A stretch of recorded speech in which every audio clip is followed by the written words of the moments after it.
Welcome, everybody. I'd like to go ahead and get started with our first session. We have a full schedule today and a tight set of sessions, and luckily with some breaks in between. My name is Bob Brecha. I'm a faculty member here at the University of Dayton and Director of Research at the Hanley Sustainability Institute. And I'd like to welcome you to this session, this first plenary session on why divest, invest, putting your assets to work. You have the biography information for all of the speakers, or either on your app or you have it on your apps. If you want to get that online, you can find all the information how to access that. And I'm not going to repeat those. I want to welcome, though, our panelists, Sister Maureen Fiedler from the Sisters of Loretto, Dr. Cutler Cleveland, who's directly on my right, and Reverend Fletcher Harper on the far right.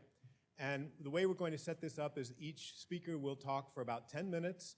I would invite them at the end of that time to respond briefly to each other if there are appropriate responses, and then we will open it up to questions from the public. So without further ado, I'd like to start by asking Sister Maureen Fiedler to talk about her experience with convincing an institution to cooperate and decide to divest.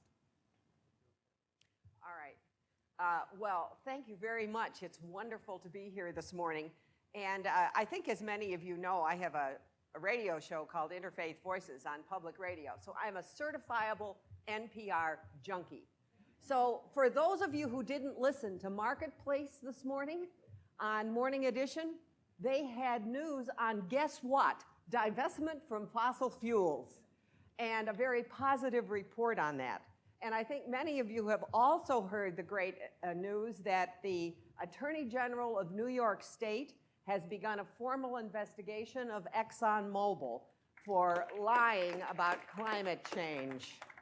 About time. But anyway, that's not why I'm here. I'm here because I'm a sister of Loretto, and I'm here to share with you our unanimous decision at our assembly this past summer to divest from fossil fuels over the next 5 years. And let me say, for those of you later who would like an actual copy of the resolution, I have copies that I'm happy to share with you. Now, let me say, this vote blew me away.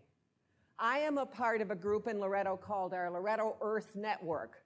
These are the people that are environmental activists in the community. And I had been working with that network for probably 8 months or so on a divestment resolution.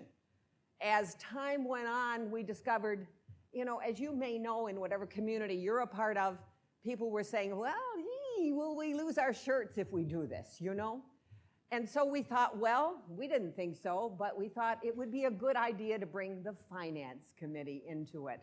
And so that's what we did, and we worked together so that people were convinced that A, there was an environmental goal, and B, there was some sound financing behind it, which, may I say, Marketplace sort of confirmed this morning. They made it very clear that people are not losing money who divest. In fact, I've heard some stories here where people have actually gained in their assets and their accounts as they have done this. Now, I'm going to briefly try to tell you, how did we get here? How did we do this over several months? And then secondly, why did we do it? Well, let me say, we have had long-time environmental education in Loretto. Our Earth Network is 25 years old as of next year, and we're about to celebrate that anniversary. So this is not new to us. And we have also published something we call Loretto Earth Network News to the community about 3 times a year. It's a small newsletter in which we all write articles and share news. So a lot of that has been going on. But a couple of years ago, something happened in Kentucky, where our mother house is located. One of our sisters was out on the grounds. We have a lot of acreage, 700 and some acres. And a group called the Williams Company decided they would like to run a pipeline through our property called the Bluegrass Pipeline. Well, they happened on exactly the wrong person. that Mary Swain, who was then our treasurer, and there was an emphatic no that the Bluegrass Pipeline, which may I say was not designed to send oil or gas or anything. It was designed to send the waste products from fracking right here in Ohio and in Pennsylvania down to the Gulf of Mexico. That's what it was intended to do. So it was the worst kind of content that a pipeline could possibly have. We said no. We joined together with the Dominican Sisters and with the Sisters of Charity of Nazareth. There are some here. And the three communities, and to some extent the monks at Gethsemane as well. And we defeated that pipeline. But it was massive publicity and environmental education. And I like to think it's probably a precursor to the other pipeline that's going to get defeated, I think, if the scuttlebutt in Washington is correct within a few weeks. And that's Keystone XL. All right, so we hope so anyway. But that provided a lot of education to the community. So, and let me say, we had this resolution on divestment prepared long before Laudato Si, the Pope Francis's encyclical, hit the news. But needless to say, when you're in a religious community of Catholic women, that encyclical, if we needed anything to catapult us over the top toward divestment, that was it. And of course, we celebrated that. We've had all kinds of study sessions on it and so forth. And I know on my radio show, Interfaith Voices, I know how interfaith the praise for that encyclical has been. I had a wonderful panel with a guy they call the Green Rabbi in Washington and a Green Muslim. There's an outfit called Green Muslims and various, of course, Protestant denominations that have been leaders in this for a long time. So it was very interfaith, but it certainly helped convince people in the community that continuing to profit from fossil fuels was bordering now on being a moral question, that it was no longer right to profit from fossil fuels. And I think, as many of you know, this is modeled on the divestment campaign that came out of the experience of South Africa a number of years ago, where people divested from South Africa because of the apartheid regime. And in a certain sense, fossil fuels have a stranglehold on our economy in much the same way. So why did we do this then? We fashioned this resolution, we honed it. We gave ourselves 5 years to divest. We said we'd like to reinvest preferably in renewables. We didn't make that an absolute requirement, but as we could reinvest the money in anything as long as it wasn't fossil fuels. And you can see this when you actually read the resolution. We honed it very carefully. And we also in Loretto have, the major resolution has to do with the assets of the community that are governed by those of us that are vowed members. We also have a wonderful group of co-members in Loretto, lay folks that are associated with us and extremely active. And in Loretto, they're very integrated into the community. And it recommends that co-members and friends of Loretto divest. That also passed unanimously. And that passed, and that's where everybody votes because they have a stake in that. And I've talked to a number of co-members who are looking at their own portfolios and divesting. So that's important. So why did we do this? I think the most important reason is it was a public statement as far as we were concerned, as I said, that we did not want to profit from that which is destroying the planet, which is excessive use of fossil fuels. It was an important witness. And it was also a call at the same time for us to enter the political realm with these issues and to be very much aware of what candidates for public office are saying on climate change, on fossil fuels, and frankly, who they're getting their money from as they run for public office. And we're sort of disclaiming and making a moral statement about the fact that it's not really a good idea to get your campaign funds from, ExxonMobil or Shell or whomever.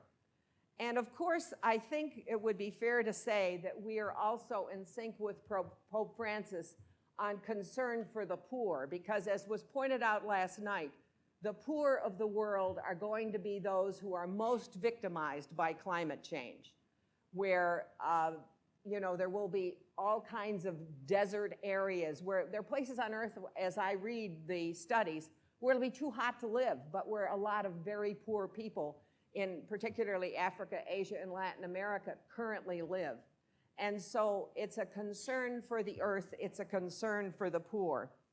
And finally, let me just say, I'm just looking here at the quote, I love the quote from Laudato Si, "The poor and the earth cry out." And I think it's fair to say this was Loretto's response to that cry. And of course, it makes it possible for us to put money into alternatives, to begin to invest in the renewables, whether it's solar power or wind or geothermal, whatever, to do that at our mother house, our other properties. I know I live in one of the houses the community owns, and I'm happy to say I'm going solar in the next couple months. So it's made a lot of this possible. And I think that pretty much tells you the story of Loretto. So I am delighted to report that we have voted emphatically, unanimously, to divest from fossil fuels. And I would encourage anybody else who's considering it to do the same thing. Thank you. Thank you, Sister Maureen. And our second speaker will be Fletcher Harper from GreenFaith. And I'd like to hear the report of what you're working on. Thanks for the chance to be here. Many thanks to the University of Dayton for holding this really important event, which has a footprint and an impact well beyond the university. It's being heard in a lot of different places, and it's really, we owe you a debt of gratitude for stepping forward in the way that you have on a number of occasions. GreenFaith is an interfaith environmental group, and we got involved in the divestment campaigning work about 3-4 years ago, something like that. And very frankly, we got involved in it because nothing else was working. If you trace the sort of history and the context of this movement, in the wake of the Copenhagen climate negotiations, after those negotiations failed to deliver, the entire climate change movement and efforts internationally to address climate change really went in the tank for about 2 years. There was a sort of global unnamed depression amongst climate activists, and it was a devastating period of time. And I think that it's really important to recognize that as part of the context and not to lose touch with that. Because what happened and what we saw happening with the divestment movement was the emergence of a new level of commitment and a new level of owning responsibility for addressing the climate crisis at a different kind of level. Up until then, appropriately and understandably, a lot of efforts had focused on shareholder advocacy and on legislative advocacy, which we all know have not been able to deliver the results on this issue. And what's emerged with remarkable speed over the last several years has been this commitment by well over 100 religious institutions around the world that have to date, thanks to the data that we have from the Arabella study, that have put $34 billion fossil fuel free in one way or another. And if you look historically at the speed of the growth of divestment movements within religious communities, that's light speed. And so the question is, why is it? Well, there are two reasons traditionally that religious groups use to justify a divestment commitment. The first reason that religious groups look for, and this is true not just in the Christian world, but Jewish, Christian, Muslim, Hindu, Buddhist, they look for grave, large-scale harm.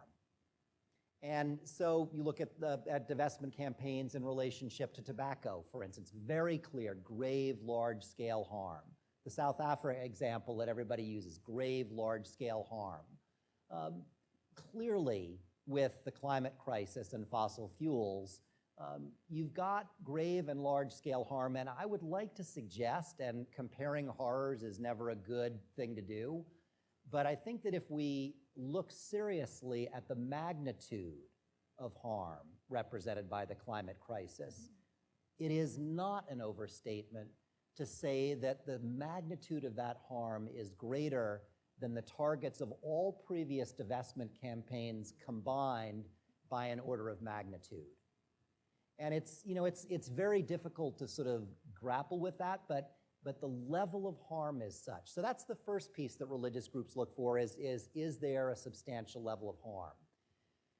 That is enough for some religious groups. And interestingly, the longest standing faith-based divestment campaigns or actions rely on that rationale alone, and those are within the very conservative Christian communities, which decided long time ago that they felt that tobacco and alcohol were so fundamentally degrading to human character and to the image of God within people that they wanted no part of them financially. And it's routine now. You go to the websites of evangelically oriented mutual funds, and they're very clear that they don't touch that stuff, along with a number of other things. So grave harm will do it for some, but grave harm doesn't do it for most religious investors. The second criteria that's critical is that, to be completely frank, you've got an industry, or in some cases like South Africa, a government that enthusiastically embraces the role of being the bad guy. With the tobacco industry, we all know how that story played out. There was just a clear decision at a very high level of the industry that it was not going to cooperate in a way that could even approach being described as being a decent corporate citizen. And that played out in a number of ways over time. And what we believe, and I think that it's very, very difficult to argue against it, is that the fossil fuel industry has made that decision. Now, this isn't to say that that's not a challenging decision for any industry, when faced with the clear evidence that its core business model is responsible for environmental and human degradation on a massive scale, is going to have one of two choices. One is going to be this sort of circle the wagons approach, and the other is going to be take the bold approach of trying to figure out how to deal with this in a more responsible way. And I think that what's most moving about the Inside Climate News research that's come out recently about ExxonMobil in particular is that it's clear that in the early days of its climate change research, it was doing a decent job. It was doing legitimate research, not the fake baloney that it got into sort of later on. But there came a point internally, and I'm sure that we're going to learn more about this over the course of the coming sort of months and years, there came a point where there was very clearly a decision made internally. And when religious groups have seen this combination of large-scale harm and an industry that is clearly refusing to act in good faith, then that's when divestment movements gain momentum legitimately. And so what we've seen is, as I've said, this movement has spread very rapidly across the religious sector. Just earlier this week, the divestment movement has been an extraordinarily difficult and painful one within the Jewish community because of concerns about the boycott, divest, and sanctions movement in relationship to Israel. And it's made the term divestment literally radioactive within Jewish communities. Just earlier this week, the Union for Reform Judaism held at its major biennial a session on divestment, and they used the D word. So that's an indication of movement there. There was also a public letter release that we were involved in called Jews for Fossil-Free Investing. And so there's movement happening in the Jewish community. Out at the Parliament of World Religions about 10 days ago, we organized a panel where for the first time a Muslim leader stood up and talked about the need for Muslim institutions to divest. And that's incredibly gutsy because so much Muslim religious and charitable work around the world is funded by petrodollars. And so, and they know that. I mean, they're not dumb. They get this. So this is growing, and it's happening all over the place. I think for us, the biggest challenge has been dealing with the very understandable desire that religious groups have for shareholder engagement. And I am a big fan and good friends with many in the shareholder engagement community.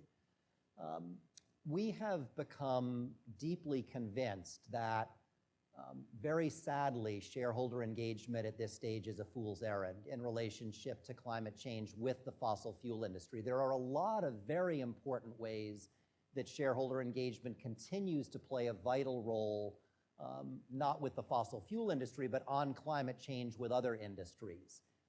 And so this is not a blanket way of saying that shareholder advocacy has no role in relationship to climate change. It clearly does. But in relationship to the fossil fuel industry, I would want to raise the largest cautionary note possible about a sort of derogation of duty on the part of religious groups at this point.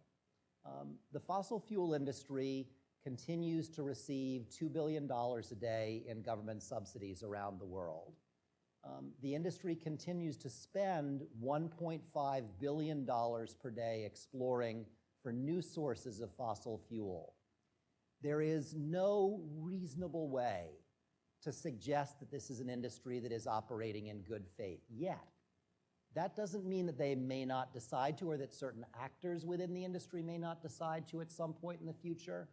But I really don't think that it is, and I value being here at a Catholic university with the Catholic community's long-standing commitment to theological inquiry and rigor. I don't think that a good faith case can be made that shareholder advocacy is a morally legitimate strategy at this point in relationship to the fossil fuel industry. These debates are moving forward in faith communities. The pace of this is going to continue.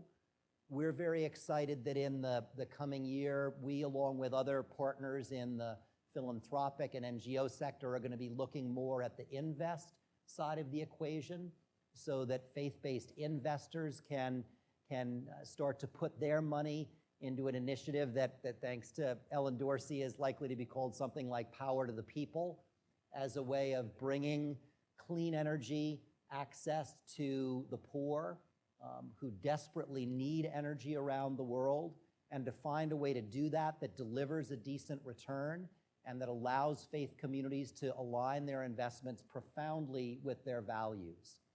So I really think that, apart from the understandable emotional challenges and drama that accompany any kind of divestment campaign, that the case for it morally, strategically, and I haven't even touched on the financial piece because that's well above my pay grade, but people who know much better than me about this, I think, have made a very solid case in that regard too, that this is a movement that is not just a bit player.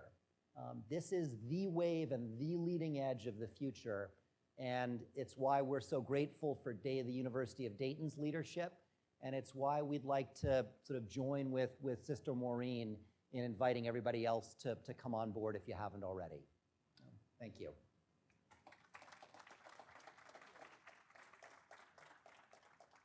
Thank you, Reverend Harper.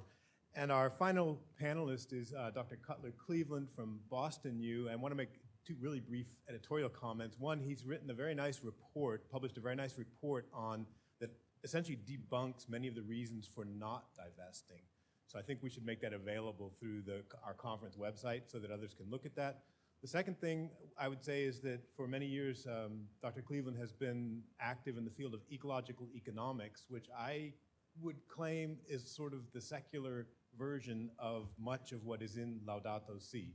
There is a really strong connection between thinking about economic, social systems, and environmental systems as a whole, very different from much of traditional economics. But with that, I'll let Dr. Cleveland present his work. Thanks, Bob. And it's great to be here I'm embroiled in a divestment debate at Boston University right now. And it's great to be at a place that has been a leader and has been one of the first to do it. And so it really is an honor to be here. So I speak as an academic, but also as someone who, as an individual, has been confronted personally, and is my role, principally also as an educator of young adults, about what I need to give to the world. And climate change, I've been teaching environmental science for 25 years at Boston University and at the graduate and undergraduate level, and I've been talking about these issues for years, but the divestment issue has really brought it home personally for me, and has kind of changed the way I think about how I teach and how I try to educate young adults. And I start with the notion that universities, what is the role of university? It's to help create a better civilization for tomorrow. I mean, we are the realization of the Enlightenment's valuation of reason in human existence. That's what the university ultimately is meant to do. And if we don't, as an institution, address climate change and help educate and guide young adults who are going to live in a warmer world on what to do and how to think, then we've really missed the boat.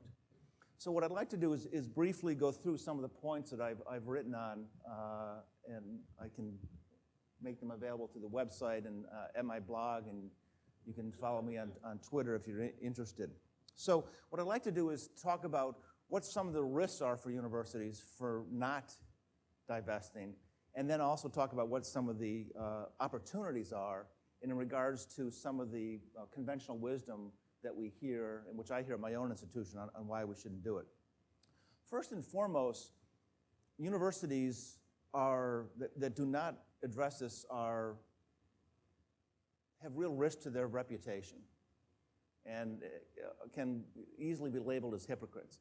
So at Boston University, we have an outstanding business operations side that has embraced sustainability. We've won our dining services won all kinds of awards for green in the supply chain. We're doing tremendous things on recycling. Purchasing and procurement has radically changed the way they buy things. Sustainability is everywhere on campus. We have teaching and research that lead the way in climate and sustainability. My department gives out degrees that have environmental and sustainability in it.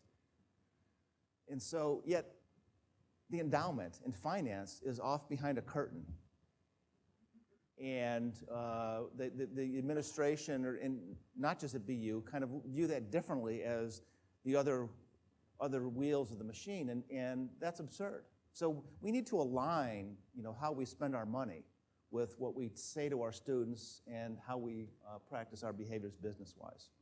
So if we don't, we have a real risk to our reputation. So if university, so BU, you're asking families to pony up $65K a year to send their student there. So your reputation is darned important. And if you're seen as contributing to the destruction of the planet, ultimately, if you're in any way complicit with that, ultimately, that's going to start to erode your reputation and your ability to attract students, attract faculty, and attract donors. There's also a financial risk. Many of you, I'm sure most of you have heard about the stranded carbon issue. We know that to stay under a 2°C increase in temperature, which will hopefully prevent, the scientists tell us, the fabric of the planet literally unraveling in front of us, that we have to leave anywhere between, on the order of 3/4 of the fossil fuels have to be left in the Earth's crust, 3/4 of the proven reserves. Forget about all the unconventional stuff that hasn't even been entered proved reserves yet, has to stay in the ground. And so if that comes to pass, and increasingly it might, then certainly the financial returns on these companies is going to take a hit. So there's a risk to staying invested. There's a risk to energy subsidies going away. We heard about the subsidies, about $600 trillion in the world, according to the International Energy Agency. 500 million of those 600 million goes to fossil fuel industries. If those start to go away to public pressure, that increases the cost of producing fossil fuels, lowers the value of those companies. Externalities. So the cost of climate change that is not reflected in the price of fossil fuels, sea level, decreased crop yields, so on and so forth, air pollution. Northeast China, coal pollution shaves off 5 years of life expectancy. 5 years. So all those costs are not in the price of oil and gas. If those start to be internalized through a carbon tax, returns go down for those companies. Oil and gas companies and coal companies enjoy tremendous exemption from environmental regulations. The Halliburton loophole is the most famous one, where fracking fluids are exempt from the Safe Water Drinking Act. If those start to go away, costs go up, returns start to go down. We've heard about the risk from shareholder advocacy, so we're going to hear more about that later, I think. Oil price volatility. When oil prices change, they reverberate through the macroeconomy. And if you look at the returns for oil and gas company, they go all over the place and drag a lot of other stocks with them. So if you stay invested, then you're at risk to this volatility. So there's lots of reasons for a university to avoid risk, the types of risks I just described, by moving out of investments in fossil fuels. There's also, that I've confronted at BU, a lot of conventional wisdom that people give reasons for not divesting. One is, and we heard the president of Cornell and the president of Harvard say this, universities shouldn't get invested in politics. Are you kidding me? Are you kidding me? President Foss of Harvard, you get up, go to their website and read what she said. It's staggering. This notion of academia as this ivory tower divorced from politics in the real world is utterly absurd, and no university president believes it. We're heavily involved in politics, fundraising, cozying up to donors of all ilks. So, please don't insult our intelligence. Another argument we hear is that renewables and energy efficiency are not ready for prime time. They're too expensive. So that if we force a shift of the energy system to renewables, we're going to raise the cost of energy and thus hurt everyone, and especially the poor. Well, there is that's a complicated issue, but we do know that that's radically changing. For example, in the United States, we know unequivocally, without any subsidies whatsoever, that onshore wind competes with baseload natural gas combined cycle generation, and it's cheaper than baseload coal right now. Offshore wind is a little different. Solar voltaics are still a bit more costly, but their costs are plummeting as we learn from experience of scaling these technologies up. So increasingly, that's simply not the case. And we also know that the lowest hanging fruit is on the energy end use side, that improvements in energy efficiency are the cheapest way to abate carbon. We've also heard that natural gas is a bridge fuel. Natural gas is going to be the savior. It has a much lower carbon intensity compared to coal and oil, and there's a lot of gas out there, so gas is going to save the day.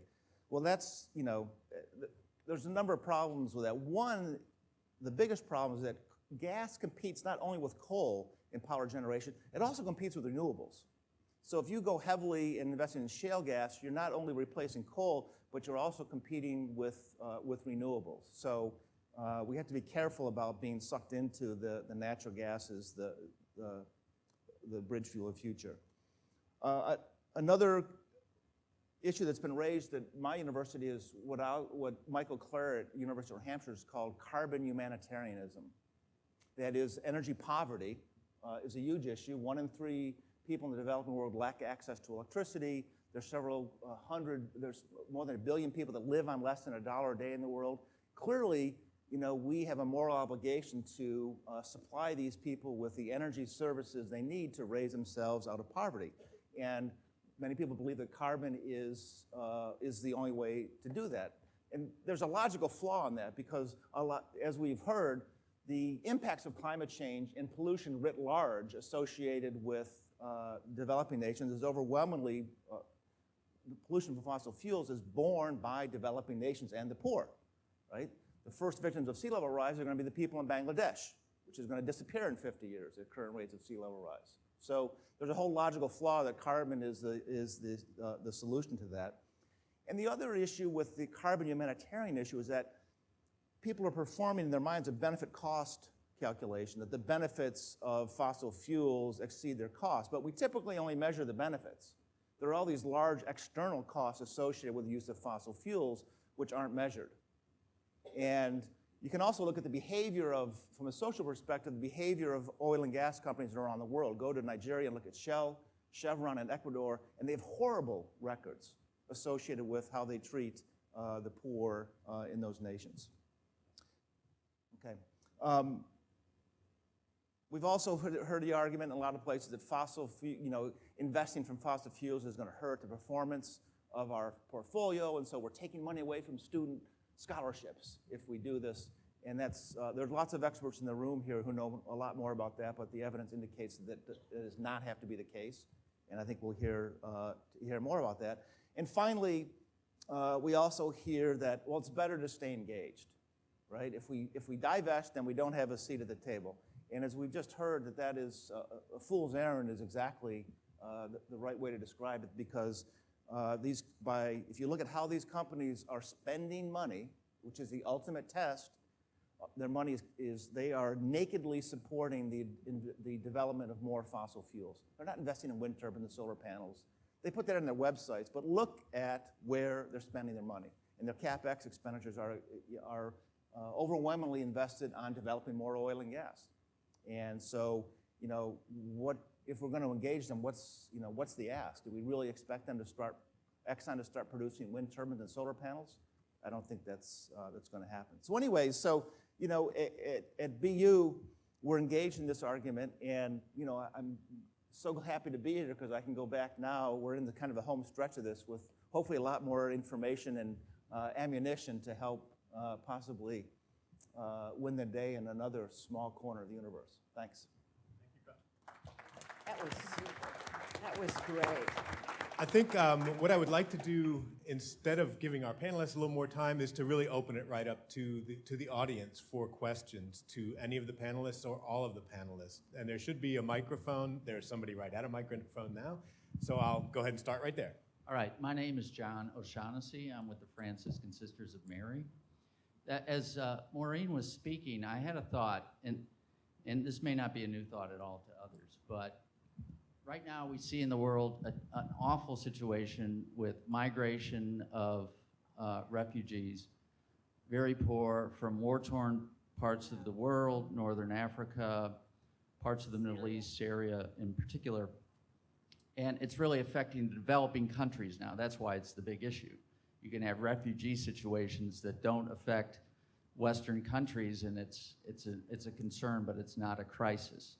So now there's a crisis, and it occurred to me that if we have situations in the future where places become unlivable and people have to migrate away, that if this same type of crisis might take another form, and that is having people coming not because of war-torn situations, but because of unlivable climate situations. Yeah. And I just wonder if that's perhaps a legitimate concern? Sister Maureen, would you like to? Yes, I think it certainly is a legitimate concern. And as Dr. Cleland was speaking, I was thinking, we have 3 sisters in Pakistan that are Loretto sisters, and 2 of them have learned how to install solar panels. And that is part of their mission in Pakistan, and they're hoping to open a school to teach other Pakistanis to install solar panels. So I think that's a great idea, but it's definitely a concern, and I think the migration, particularly from the hottest areas of the world, is a real concern. And if I could just make a quick comment, there was a paper that appeared just a few months ago in the Proceedings of the National Academy of Sciences that looks at the Syrian refugee crisis and linking that back not only to some longer-term environmental issues, but also to climate change patterns leading to drought. And so it's already happening. Yeah, Father Martin? Let's see.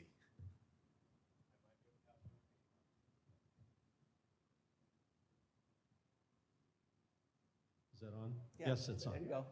Dr. Cleveland, Boston University, a big, important university, lots of influence. And you mentioned many of the objections. What's the one that you think is driving the resistance to move in this direction at Boston University? That's interesting. So this is where tenure is a good thing.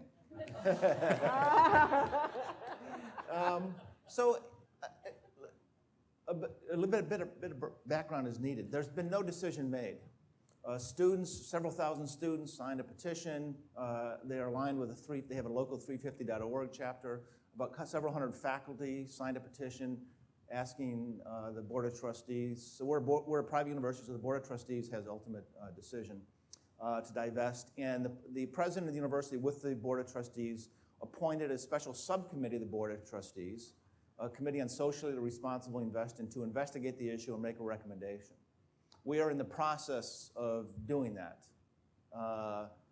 And so there's been no decision made yet, so I would only be speculating since they haven't said no yet. I think I think that a lot of the board members and members of the administration, have concerns. People don't think it's possible. For one, people can't imagine a world without fossil fuels. They underpin our everyday life. So I think people have a hard time imagining what that life looks like. And as educators and advocates, we need to help paint a picture for what that future looks like. And they are also, my personal opinion is there's some capture by special interests there. We're a big university. We get a lot of funding from oil and gas companies. There's a member of my department who gets money from BP, but he does it to study coastal restoration in New England. So that's a tough one. Is that a bad thing? So I think there's a legitimate disconnect. People are trying to sort out, what is, good money and bad money. Somebody once famous said, it might have been Teddy Roosevelt, the only thing wrong with tainted money is there taint enough of it. So,